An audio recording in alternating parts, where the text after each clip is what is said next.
What's up, Flash Fanatic? What's up, Mark Nako? What's up, everybody?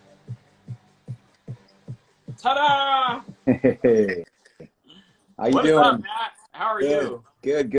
You see me okay? Yeah, I can see you okay. Looking good. All right, guys. So this is Graders Corner live on Elite Comics 11. This is Matt Nelson, you guys, the president and primary grader of CGC. You guys know CGC. Well, Matt's nice enough to come on once a month on Elite Comics 11 and take questions straight from the community. So I really appreciate that. I know you guys do. We put up a post. We asked for questions. The plan is I'm going to pass all those questions along that I saw. I think it's all of them. And then we'll take some audience questions at the end even. So, Matt, I like to start these off by reminding people about your book. Yeah. All right. So if you haven't picked it up yet, get a copy of the official CGC guide to grading comics. It's an awesome book. Lots of pictures, lots of history as well about comics. I got my copy. I look at it all the time. So get your copy. Matt, how can they get a copy of this book? So you can go to the CGC website, and there's a Shopify link there on the main page. I think at the bottom of the main page. So you click that, it'll take you right to the Shopify page, and you can order it from there. There's the soft copy for $30, hardcover for $40, and then the signed and numbered hard copy for $50. And I think we're also going to have some at future shows this year as well. You can pick them up there if you're at a show. Get a signed copy, guys. You can be like me. There it is. If I'm there. All right. All right, Matt. Well, great to have you on. Anything you want to get into before I start passing you along some of the questions we received from the community? Not really. I mean, we're just, it's as usual. It's crazy over here. There's something new every week coming up. So, but yeah, you go ahead. We can dive right in. Go ahead. All right, let's dive right in. And again, thank you for making the time, Matt. All right. So, new magazine holders, we've talked about this. You said they were right around the corner. Well, they're out now. Mm-hmm. So there's new magazine holders. People are excited about that. Not that many people have got them in their hands yet. So I was wondering if you could talk about them. I don't know if you have one. You can compare it, like show us what they look like. Do you have one handy by chance? I do. I got one right here. It's a drag cartoons. So this one's a little eclectic. It's got Batman and Robin from the Adam West series back in the '60s on the cover. So it's kind of wild. But here it is in the new holder. So and I also have an old holder here as well. So to illustrate some of the differences, this is a restored Mickey Mouse. And so a lot of improvements. It's very similar to the improvements we made with the holder for the comic holder back in '16. In fact, the design for the magazine holder mirrors that, the comic holder. So they look exactly the same. Obviously, the size is different. You want to hold it up? Can you hold it up, just the new one a little bit? Because a lot of people just have not seen it. So that's it. It looks like a slab. It's just, bigger. If you guys had the old magazine holders, then that you're probably thinking yes, because that looks like a huge improvement. Now, you want to talk about what are the improvements exactly? Sure. Yeah, some of it's subtle. You wouldn't know until you have it in hand, but right off the bat, it's a lot sturdier. It's like if those that are familiar with the old CGC comic holders and the new ones, you can tell when you bend them. The older holders from back in the day are a little more creaky and they kind of like bend a little bit, whereas the new holders like real sturdy. They've got the angled walls along the edges, which helps with the sturdiness, and that was done on purpose for the comic holders. So the magazine holders, really solid, really sturdy. Other improvements are going to be like the label, the top label, like the comic holders now inside the holder. It's not like the old holders where they have the sticker on top that, of course, can peel off over time. They got that protected. And then the label looks about the same. It's a little bit, it's flat though, just like the comic holder. This was an issue we had with the old holders for all the old cases. I don't know if you can really tell, but this label on this old holder is like kind of wavy. It's kind of hard to see in the video. Yeah, it's because there's a lot of open space in that area. So that was one of the things I love that we fixed on the comic holder. Now the mag holders got it as well. So it's, on the new one here, it's completely flat in there. You've got these little ribs on the back that hold the label in place. And the platform that the label sits on is right up against the lid. So there's really no place for the label to move. It's locked in place, so it's nice and flat. And I think the font's about the same. We're working on creating more space on the label to put information for the mags as well. That's going to be forthcoming. And yeah, thinking other than that, let's see. Yeah, so the inner well stayed the same, but definitely feels a lot better, looks better, labels better. There's more clarity to it as well. So yeah, really excited to get that out the door. All right, that's the new magazine holder, you guys. It's out. All right, follow-up question.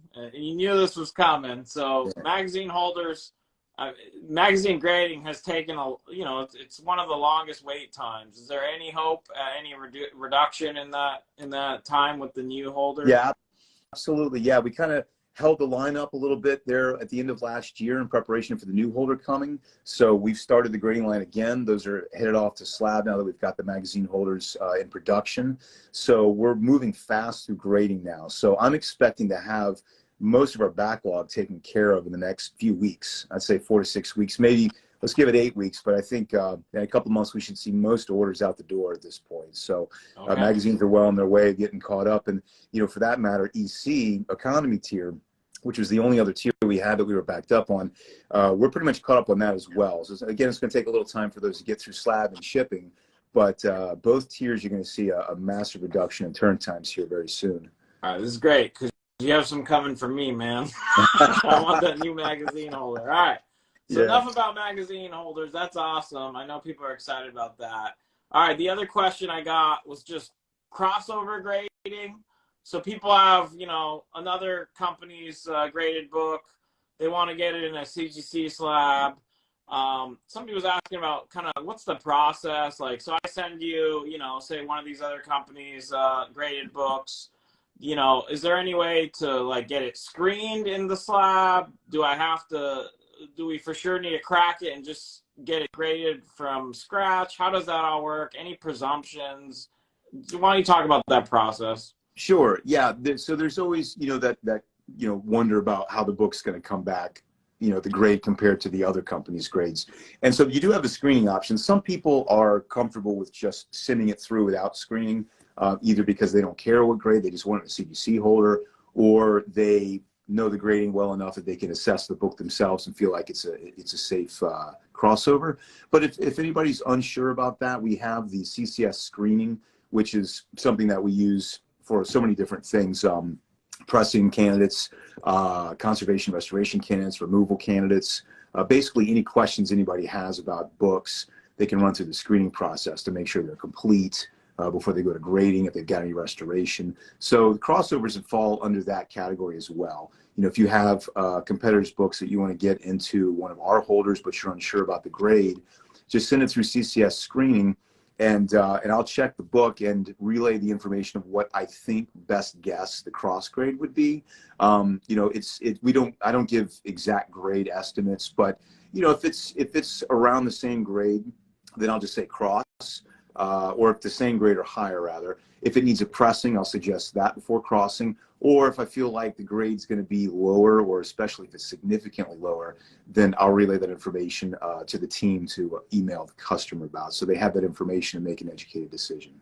Awesome. Yeah, just so you know, you guys tuning in, if I put a green check mark next to your input on the post, then the plan is to pass along your questions. So we're going to get to those questions as we work through this. So that was a crossover grading overview. Thank you, Matt. Yeah. Okay. Another question we got, 9/8, we're used to 9/8, maybe there's some tiny minor defect. There was some questions about, well, what about a 9/9 versus like a 10/0? What's permissible at a 9/9, and is a 10/0 complete perfection, or how does that work? Yeah, we get that question a lot. Yeah, the short answer is a 10/0 is complete perfection. So, but a 9/9 can have one very, very small defect. There's obviously the handling wear, your typical spine stress lines or anything like that. But then there's also aging and printing defects to consider as well. So obviously when you go back far enough, they become really hard, almost impossible to find. Like, for instance, anything before the 70s especially is like, I wouldn't even say needle in a haystack. It's needle in a field of haystacks. And we've given a handful out over the years, but they're primarily pedigrees. So I know the Gaines pedigree, we've had a few 99s. Mile High, we've had a few 99s. And then a random book here and there. I think there was a giveaway that we actually gave a 10-0 to from the 40s maybe, or the 50s. But once you get up into the 80s and up, then, you know, it is possible. But again, they're extremely rare. Less rare for brand new comics. We actually do give out 99s and 10s, I think, on a weekly basis. 99s for sure. So those are happening. But as far as like the defects go, the easy one is the page quality, for instance. So we have cream off-white as the cutoff for 9.6. In other words, yeah, so a 9.8 cannot have cream off-white pages. I think there might be a couple of examples out there from over 23 years where you might see a 9.8 with cream off-white. So in those cases, the book must have been like, you know, off the charts. But generally speaking, cream off-white cutoff is 9.6. And then when you go up from there, so the 9.9 cutoff is off-white. So a book has to have at least off-white to white pages. And then a 10.0 has to have white pages. So again, this is more relative to or compared to the older books, you know, because obviously newer books are going to be white, you know, most of the time. And then as far as structural defects go, spine stress lines, the most common defect that you see on high-grade books. I think we allow one little tiny stress line that maybe breaks color, or just a couple of little stress lines of the spine that don't break color. But it needs to be free of any other defect. You know, there might be, if you tilt it in the light, there might be a couple of finger bends, one or two very light finger bends, or maybe, you know, the slight rounding to a corner. You know, just there's any number of things that could keep a book from getting a 9.9. But if it's small enough and the rest of the book's perfect otherwise, it is possible. Now, as far as like printing defects go, then that opens up a whole nother array of defects that could possibly keep a book from 9.9. And again, going back to the more of the vintage books, like particularly the 70s and 80s books, when printing was still, you know, they're still using the old pulp paper and the old printing machines and the printing process, which was pretty much the same as it had been since the 30s. You have a lot of similar defects that pop up on those books that can keep it from 9.9, like a small bindery tear, staple tear. But also centering. So something that we really don't take off for in 9.8, like they do in like the card world. You know, there's a lot of books with miswraps where, you know, the book is cut straight, but it was skewed when it was cut. And so the image will be shifted, or shifted left or shifted right, and you get that white spine line down the spine. And so that actually is a factor in 9.9 and especially 10. So centering is definitely a factor for that. And then you get into, you know, printer tears, tiny little chip off the corner, maybe a little distro ink. All those things are factors on 9.9. So, and for a 10.0, they've got to be perfect. White pages, perfectly centered, not a single printing defect, not a single handling defect. So that's pretty much the parameters for those two grades. Wow. Just mind-blowing to think, just like, you know, production factory, comics being printed, and like, some of them have a shot to hit something like a 9.9 or 10.0 after all that. It's incredible. Yeah, I mean, especially, so wow, there's some vintage examples. So, I mean, the white pages on a modern book, pretty much to be expected, but you're saying a 10.0 on a vintage needs to have white pages, otherwise you can't get a 10, right? Right, exactly. Wow. You know, and yeah, and the pages are, you know, the white pages are not uncommon on Bronze Age books. You know, you know, Silver Age you can get down to cream off white, but the books were better preserved by the 70s because the collector base had really started to form, and so a lot of books were being saved. You know, that being said, those books are almost 50 years old now, so there's certainly, you know, even stored slightly improperly, they can age a little bit, the paper can, you know, or maybe like cover tanning or anything, any kind of maybe stain that may get on the book. So there's certainly those factors make it a lot harder to find those books from that era. And then of course, yeah, as you get up there, it gets a little bit easier to find them. So the next one's kind of related, because we were talking about centering and how on a 9.8, you know, centering's not, you know, you can get a 9.8 when centering's not perfect per se. Okay, what about distribution ink, overspray, distributor ink, or overspray? I actually got a good amount of questions. Like, the man himself, can you confirm, does distribution ink or overspray impact the grade at all? Yeah, absolutely. Yeah, and talking about 9.8 and down, because obviously it would affect it. But you know, distro ink is really common on the older books. You know, even I think up into the 70s you had distro ink. I think like the 30 and 35 cent variants often have the distro ink from the centers that they came from and the select cities. So, but we downgrade it depending on how bad the spray is. Most of the time, the spray is, the average spray is going to be, might be as big of an inch wide, but it's very light and it's just on the top of the book. Sometimes it's just a little sliver of ink, depending on how they sprayed it at the distribution center. But we're pretty forgiving with those, particularly in the 60s. We'll add something that looks like a common distro ink, we'll let that pass. Kind of like writing on Golden Age, if there's like a arrival date or maybe even a small name written on the cover, we'll overlook that because it's so common.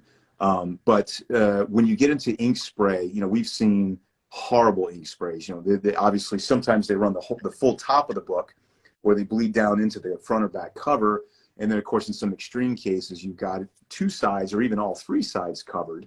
And then they'll bleed into the cover as well. So, I mean, we've had some 70s books that were, I think Werewolf by, was it Marvel Spotlight 2 with Werewolf by Night, Spidey 129. These are books that we often see with ink, like bad ink.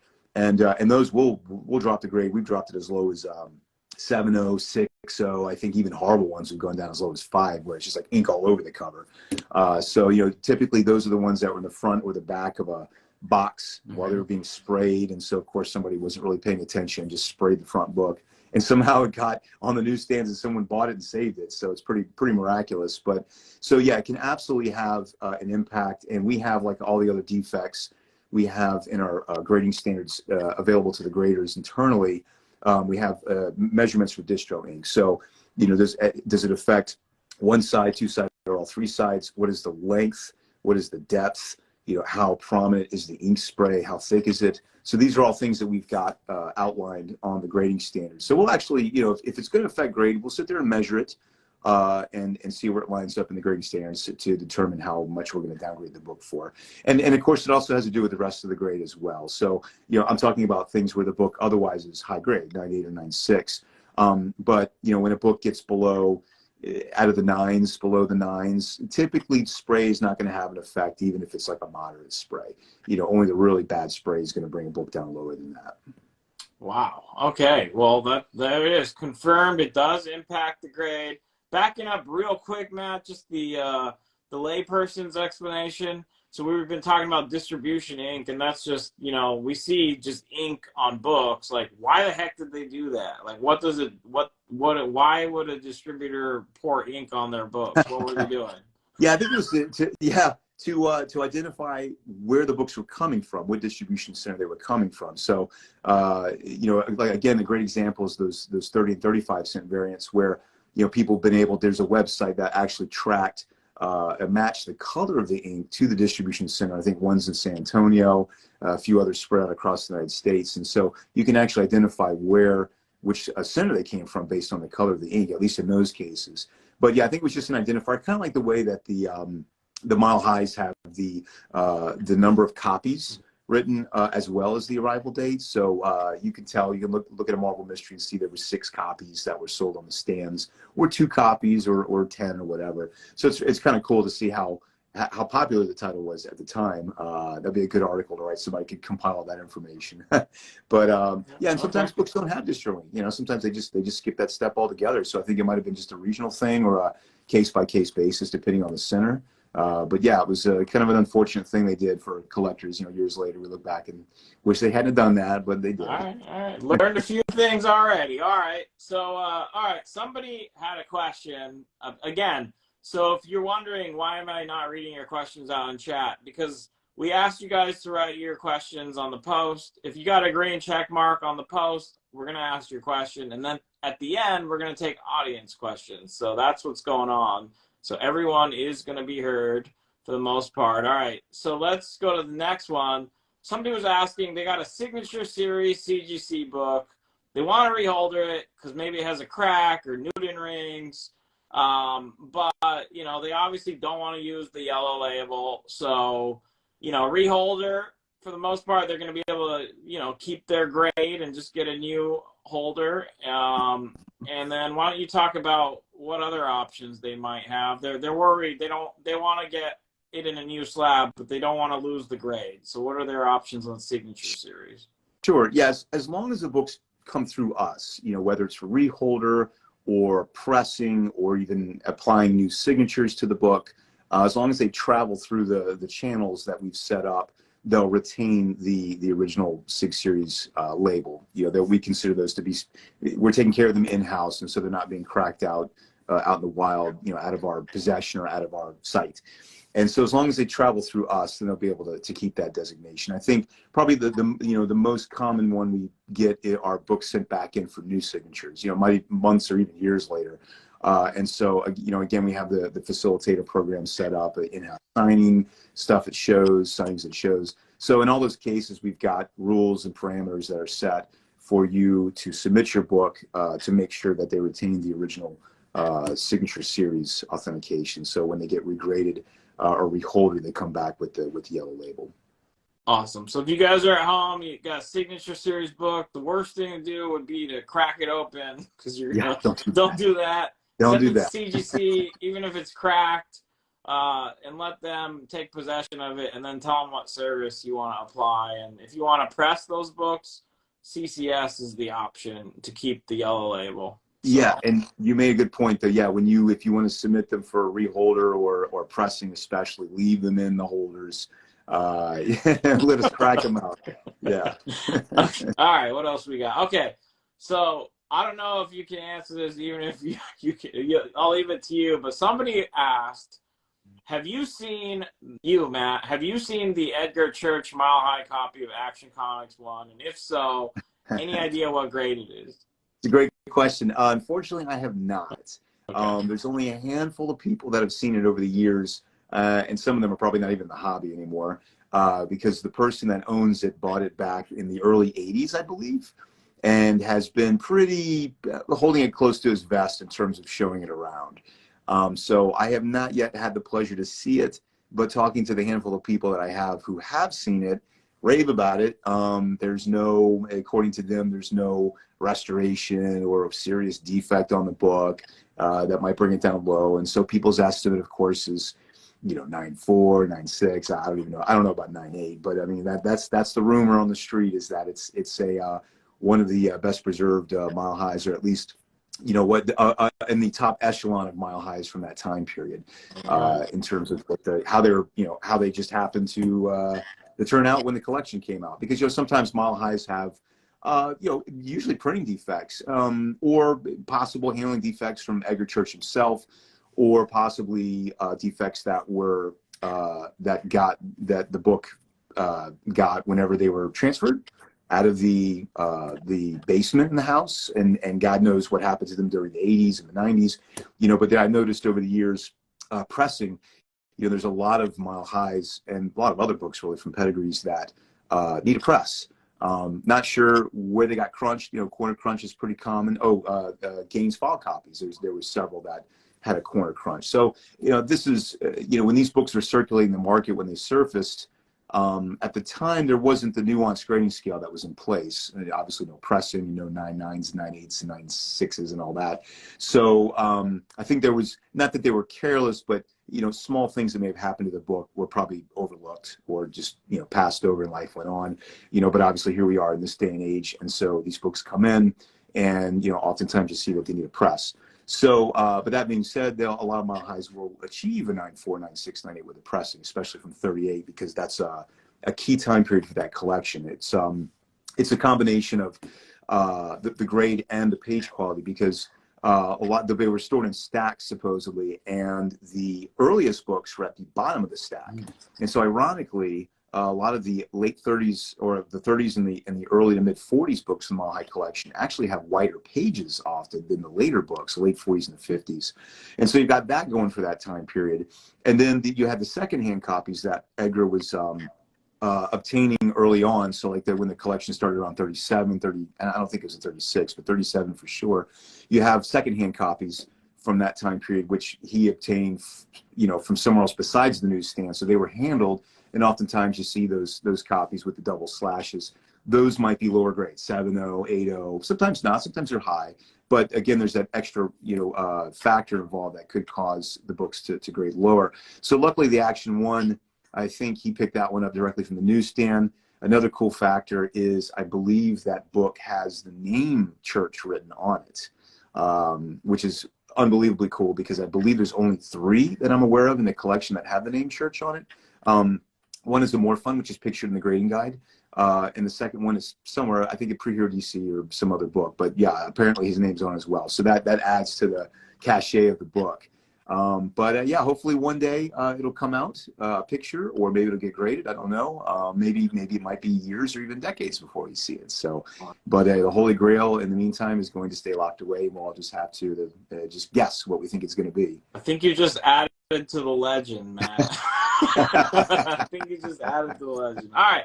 So the next question, let's talk theory and then some practicality. And I see so many people, it's kind of a follow-up to the signature series question. So I have a book and, like, you know, theoretically, if I send it to CGC for a reholdering service, that means it's supposed to keep its same grade and just come back in a new slab. So that's how it works, assuming the book hasn't been damaged since it was originally graded.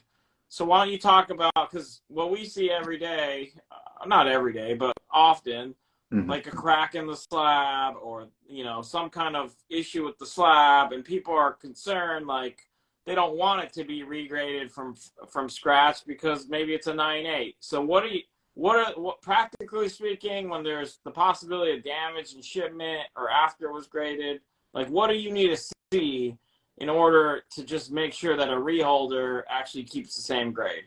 Yeah, good question. Excellent question.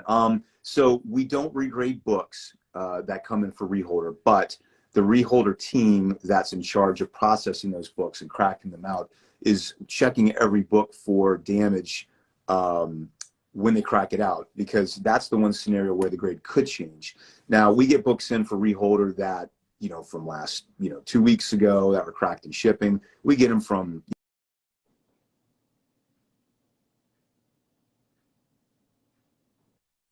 a lot of those books have been out in the wild for a long time. Maybe they were dropped, maybe they were damaged in shipping, whatever the case is. But obviously, if a book's going to show damage, then we're going to have to reassess it for grade in those cases. Luckily, most of the books that come in for reholder are fine. So it's best to really check your books over if you're going to send them in for reholder, just to make sure that you're not seeing any damage that may have occurred to the book. Obviously, the most obvious damage, or the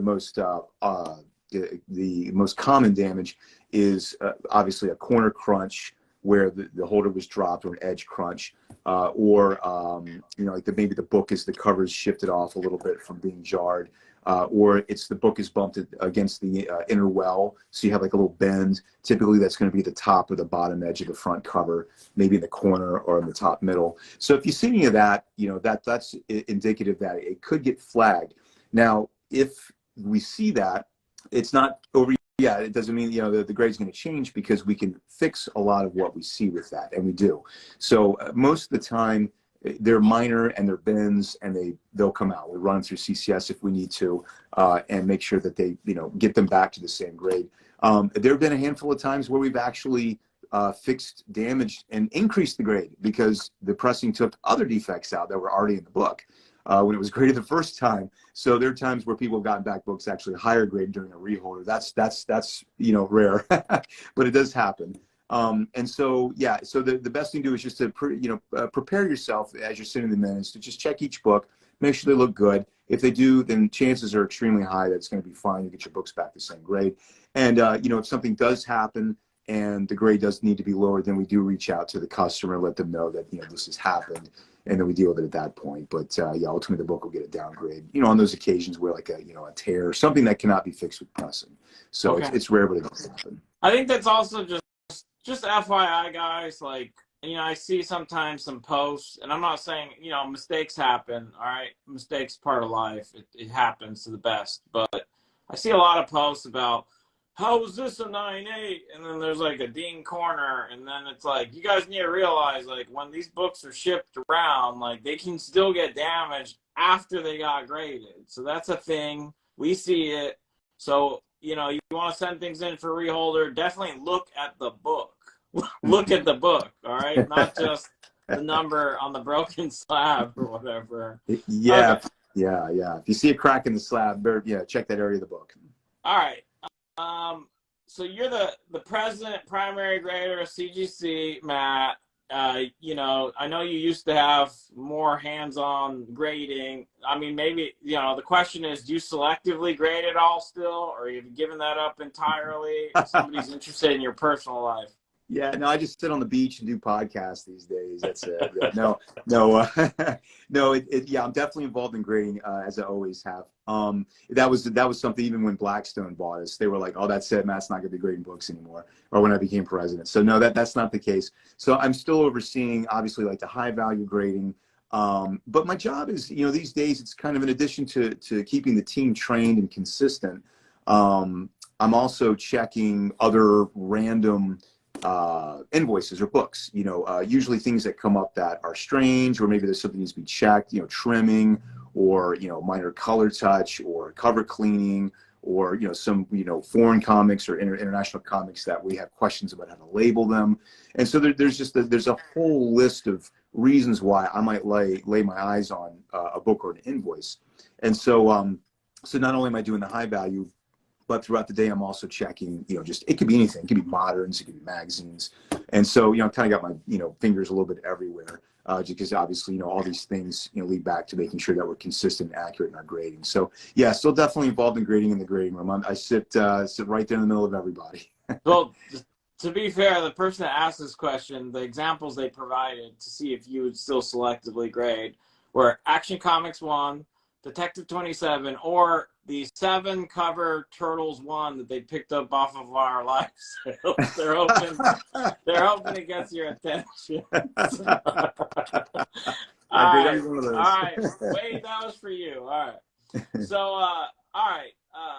Okay, so here's a concept, and I mean, I know, you know, I'm just gonna, they want to raise this issue and this thought, and so I want to support it by just at least raising it. I think there's a lot of business decisions that won't be answered here, but here's the concept, Matt, just to make sure you've heard it.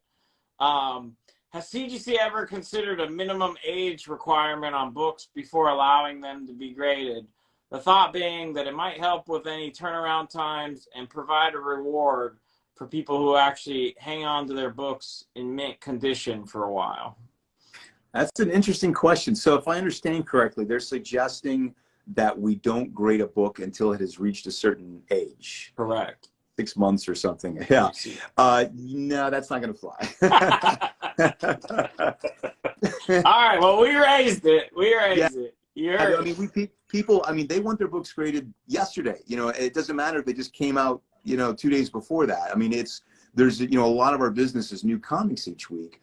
And so, you know, and as far as turn times go, I mean, we've been caught up on moderns for, you know, a few months now. So it's really, turn times is not really a big factor at the moment. So that's not really an issue. And yeah, people want, you know, I think people lose their minds if we said, just wait 6 months and then you can get it graded. Yeah. You know, so yeah, that probably wouldn't work. All right. So let's see. I think, so again, we had the post. We asked you guys for questions ahead of time. I definitely rewarded the people that went ahead and followed those directions. I put a green check mark next to the ones that I thought would be productive, and that's what we got through. So now, Matt, we do this thing where we're scanning chat for questions from you guys. Matt, you want to take a look? Yeah, yeah, let me take a look here. I just saw one about staple cleaning. I haven't been doing a good job keeping track of these while we're talking, but yeah, that one, you can't, staple cleaning is tricky because rust we're talking about, that's really the main reason that you're cleaning staples. So cleaning, you know, the term cleaning could mean, you know, just scraping, or it could mean taking them out and actually like cleaning them with a solvent. And obviously the extreme example is just replacing them altogether. So replace staples clearly is going to get a qualified or conserved grade. But cleaning, you can lightly scrape the staple and takes a film of rust off, or if it's caked on there, kind of do that. But it's tricky because you don't want it to look like they've been replaced, or they contrast with the paper around it. So there's usually two scenarios. One, the staple's rusty, the paper's fine, or the staple rust is migrated to the paper around it. So obviously a lot of us are familiar with the whole area is affected. The paper's brown, the staple's obviously caked with rust. And so in that case, that's where it's most dangerous, because when you're scraping the staple and it's got this brown paper around it, big rust stain on the paper, and then the staple silver, that's going to look clean. And so that's where it gets a little dicey, excuse me, in terms of whether, how we're going to hit it. So my advice would be just to be cognizant of that fact if you're scraping a little rust off. It's okay, but, just watch how it looks compared to the rest of the area around the staple, and just tell yourself, does this look replaced or cleaned, when you're done with it? And if it is, then I wouldn't do it. Okay, great. And then, so somebody was asking about, and I know the answer, but because I've seen it myself, but light tan to off-white versus cream to off-white, how the heck do you go from light tan to off-white? Like, what does that look like? I know the answer because I've seen it, but go ahead and tell them why do they see light tan to off-white, Matt? Yeah, so light tan, so that is typically, that's the color of the paper. And most of the time, paper is going to tan from the edges, from the edges of the book into the middle of the book. So in the case of light tan to off-white, obviously we're dealing with the color of the edge of the paper, and they're very brown. I wish I had an example here to show, but there's a common example is the file copies. I think the Harvey file copies from the 40s and I think into the 50s. A lot of those have gotten light tan over the years because the way they were stored in the warehouse, they just got baked around the edges a little bit. And so, it's strictly a visual thing for the graders where, obviously we've seen, countless page qualities of, the full range. And so we've just become accustomed to what to look for with light tan, but it's strictly a color thing, not a structural thing. That's when we get into brittle or slightly brittle. So light tan is just a matter of how dark it is. We try to be as liberal as we can. If a book is kind of like dark in the corner, one of the corners, we're not gonna give it light tan off white just because that one area is dark. It's got to be pretty significant, like the full bottom edge of the whole book, or certainly if it's around all three edges, which is usually the case with those Harveys, or even down the spine as well. So it's strictly a color thing. Yeah, so the example I saw and I submitted for grading and got the light tan to off-white it was the first appearance of Robin, and like the pages were really nice except just the edges were like brown, just the light tan look. So it was like the bulk of the page was like a really nice page quality except for those corners. So yeah, it's weird. It's kind of like when CGC opened 23 years ago. They had so many page designations. I mean, they again, I cover them in the book, but below cream and off white, obviously you've got the top four, but once you get below cream and off white, then it's like there's brown off white, light brown off white, light tan off white. There's all kind of different ones. And at the time, I think there was a lot more there was consideration to doing like a very broad spectrum of page quality, kind of like grades. And like the regular grading scale, but over time it's kind of condensed into a range of just a handful of page qualities that these days we pretty much just go light tan or maybe tan, and then like brown. I don't think we use brown every once in a blue moon. Then it moves into brittle or slightly brittle. So light tan is pretty much about as bad as it's going to get before you move into a brittle designation. Okay. Another question I saw, this one resonated with me, so I grabbed an example. Somebody has a Jack Kirby signed book, and so we've talked previously about how, unwitnessed signatures. Jack Kirby wasn't around for signature series, so unwitnessed signatures on the first page don't result in they don't get a knock on the grading for a signature on the first page. Now on the cover, it will take a hit, an unwitnessed signature. You'll equate it to just any other writing. Is that all right, Matt? Because they want to know. They have a Jack Kirby signed book. Is it going to be green label or blue label? Why don't you cover that? Sure. So prior to certification, and certainly prior to SIG series, back in the 90s and before, people signed their books or signed books on the interior, but usually the bottom of the first page, let's say. So in fact, it was sacrilege back then to sign it on the cover, which is kind of ironic. But and so writing on the interior page or in the, signatures we will not qualify for that or even downgrade for it. So completely different animal than it is when they're signed on the cover. So, and Jack Kirby, of course, passed away in the 90s. And so I'm pretty sure that 99 or 100% of his signatures are on the interior. So, we would not downgrade for those at all. And then, of course, we would identify them on the label like we usually do for those unverified SIGs. It would say Jack Kirby written on page 1 in pen, or if it included a year or a citation or a personalization or whatever, we would do that. We would include that in the label as well. So, yeah, it's unfortunate. He obviously passed away before we could get any SIG series books on him. That would have been cool. I think we got some Frank Frazetta, not many.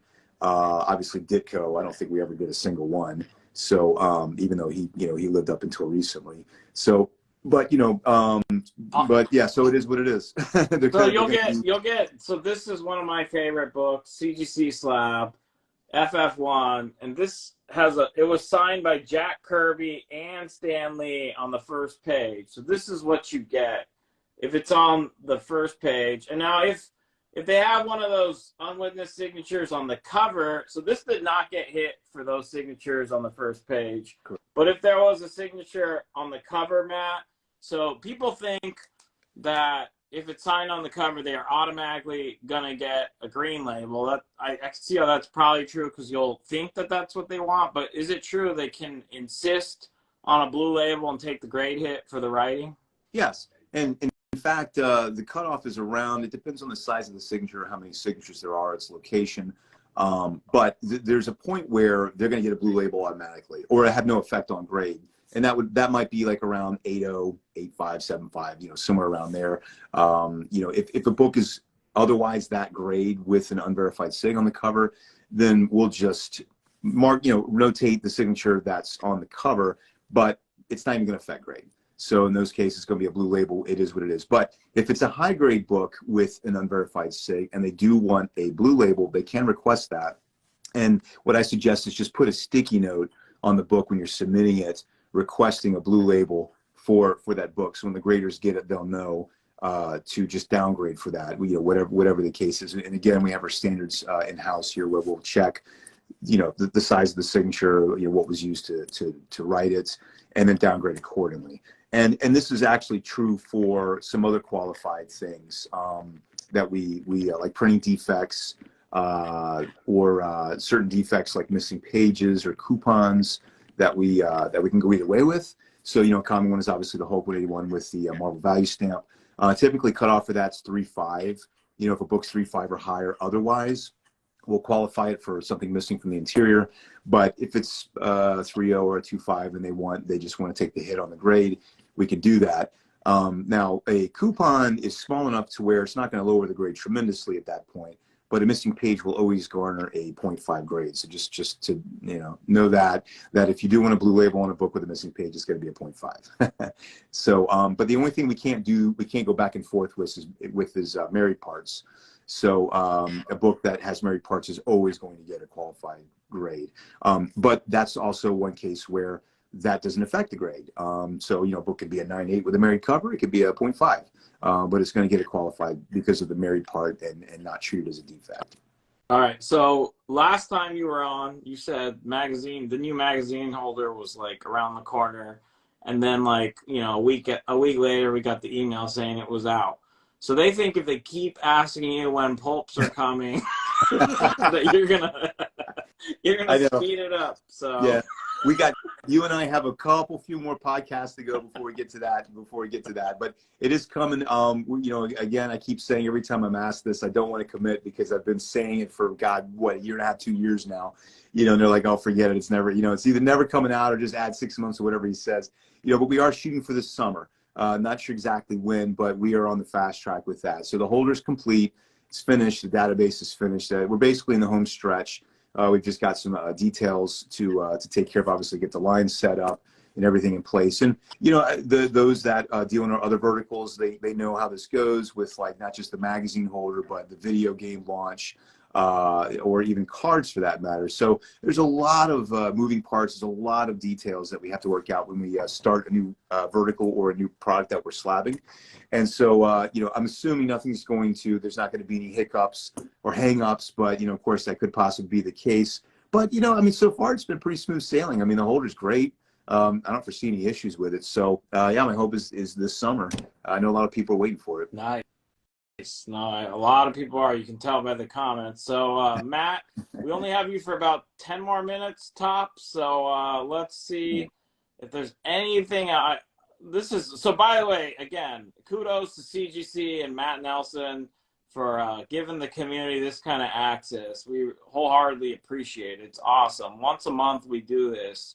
So let's make sure we give them their last 10 minutes or so access. Any other questions you want to address that you see, Matt? Yeah, see any plans for expansion or location in Canada? I believe I thought we opened, not opened, but I thought we had a location there, at least partnered with somebody. But we do plan, if we haven't, we certainly plan on on opening something in Canada, or at least setting up some kind of facility or some place where people can drop books off. And I mean, that goes for Europe, that goes for Asia as well.